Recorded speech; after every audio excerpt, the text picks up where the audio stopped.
If you look at me, you would think I'm smoking, right? Just look at me. It's many times happened to me. People who are smoking these things in Himalayas and other place, they always invite me because when they look at me, they think I must be a smoker. Uh, we need to understand this. Whatever chemicals we put into the system, either in the form of this or that, whichever way, essentially it can only ignite something within us. It cannot by itself cause too much to us. Only those kind of things which will put you to sleep totally, like an anesthetic, they work in a different way. They completely knock you down. But all the others which have some sense of experience, they're only stimulating something within you. Now the question is, are you self-start or push-start? If you know how to stimulate yourself, you can sit here in great pleasure. Otherwise, you have to put something from outside. Shiva was not such a cripple that he needed chemicals from outside. He was stoned, no question about that.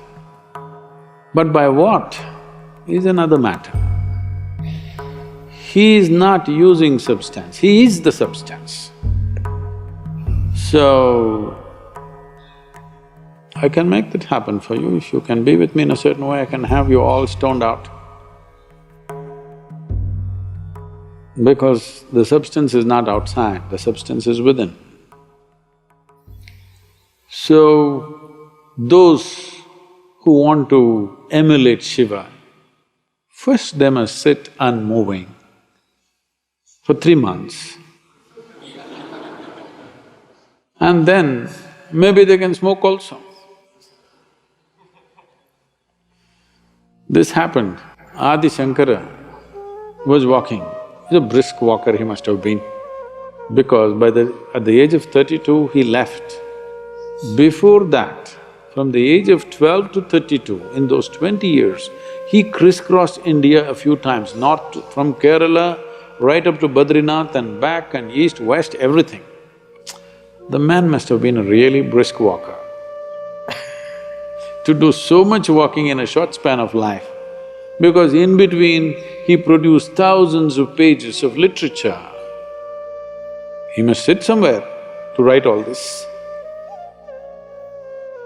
So he was walking briskly, behind him a bunch of his disciples trotting. Then he saw outside a village, those days in India, even just about 25-30 years ago, these drink shops, the country drink, usually is arak or toddy, they were only outside the village, never it was brought into the village. Now it's in the village, next to your house, in front of your child's school, they're selling alcohol, that's different. Those days, always it's outside the town. So there a few people will gather and they're drinking. Shankara looked at them in their inebriated condition. They looked at him, he looked straight and upright.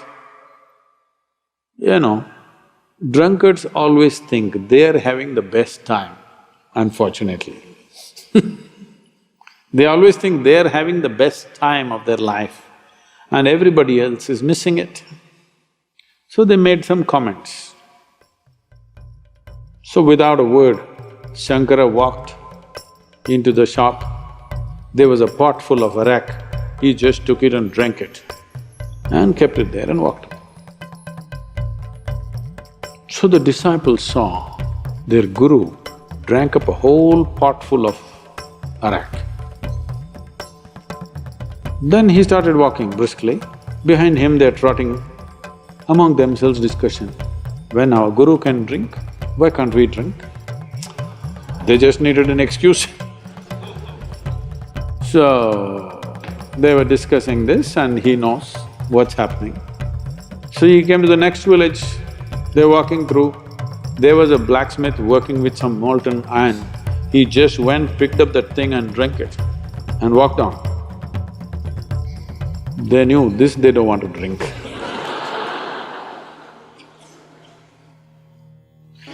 So, even if Shiva smoked, I don't think he did. He was stoned for sure.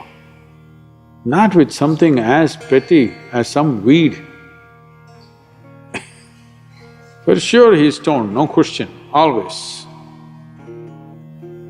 Even if he did smoke, can you do everything else that he does, I'm asking? Qualification is 3 months, if you can sit unmoving, I will provide you the substance.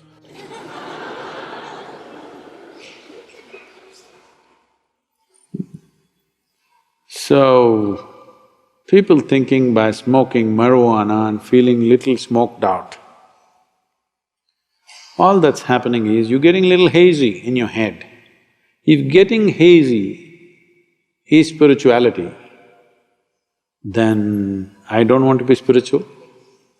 For me, the biggest thing is this crystal clear way of living. Getting hazy is not life, that happens in death. Yes, life will be hazy at that time. When you're sick and dying, life will be hazy. When you're alive, clarity is the most important thing, and clarity can be intoxicating. When you do something that is super alert, you will find that there is an intoxication in that. Why do you think all these people jumping off mountains, jumping off airplanes, doing incredibly risky things is because in being super alert, there's another kind of intoxication. But they're doing it by doing so many physical things. If you could sit here and do it, then I would say an element of Shiva has come to you. If you can simply sit here and you're super alert, so alert that you're stoned, that is a way to get stoned. Not smoking weeds. Leave the weeds for the cows. Okay, human beings can do better things. And today the entire world is talking about it because they haven't found any other better way.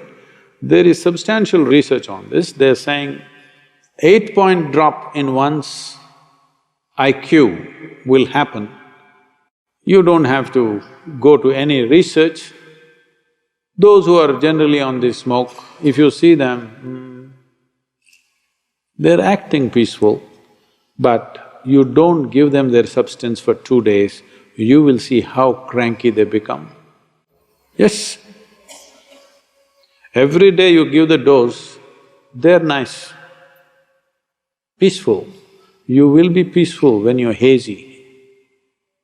But that peace is of no value. And one thing is, don't give them the substance for 3 days, you will see they will explode. They will not be peaceful if you take away the substance. Today, of course, it's become legal in many states in America. Many big corporates are getting into it. It is just that because you don't know how to handle your brain, which is not your making. Previous generations have evolved and come to this place and you don't know how to handle this, you want to smoke it down a little bit so that it feels peaceful. That's not the answer. If you take away the substance for some time, then you will see your peace will fly.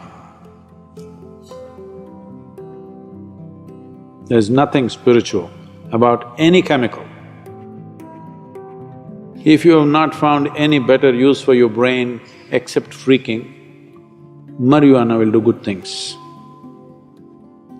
At least you don't bother anybody, you smoked out and you simply sit somewhere. If you found better use for your brains, that your brain can do something worthwhile, something creative, something useful, then that's not the way to go.